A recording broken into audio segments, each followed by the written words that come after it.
Maraming salamat, Pastor. Hindi ko po alam kung paano uumpisahan ang simpleng mensahe para sa inyo na sa akin ay may palaging mensahe. Ngunit hayaan niyo pong sa liham na ito ay maiparating ko ang pasasalamat sa inyong pagpapagal, pananalangin at pagsunod kay Kristo. Pastor, salamat po. Dahil kahit may mga panahong nakikita niyo po akong tulog, walang sawa niyo po akong ginising at binusog ng mga paalala at payo.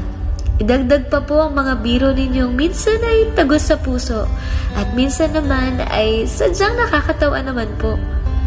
Salamat po dahil kahit puyat, kahit pagod, kahit mabigat o kahit masakit, patuloy niyo po kaming inaakay at walang sawang nagbibigay ng gabay at sa salita ng Diyos ay pinagtitibay. Pastor, salamat po sa mga pagbisita at pagyakap. Noong mga panahong pakiramdam ko ay sobrang bigat na at hindi na kaya. Salamat dahil muli niyo pong pinaalala na may buhay na Diyos at siya ay ating kasama. Salamat po sa oras na kahit kailan ay hindi niyo po ipinagdamot, na kahit puyat, kahit pagod, ang puso niyo po ay palaging handang makinig sa bawat sumbong at hinaing ko. Pusong palaging bukang bibig, katapatan ng Panginoon ay sa atin hindi mayayanig. Pastor, ang inyo pong tawa, ngiti at pagkanta ay palaging nagpapaalala na ang galak ay tunay ngang sa Diyos lamang nagmumula.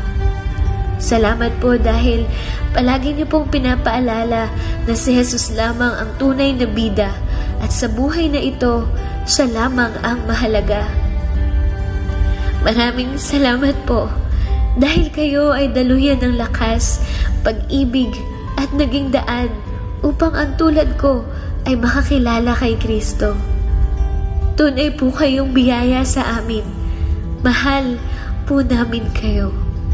Kaya naman, patuloy ka rin po namin ipapanalangin. Patuloy na lakas, galak at biyaya mula sa Panginoon.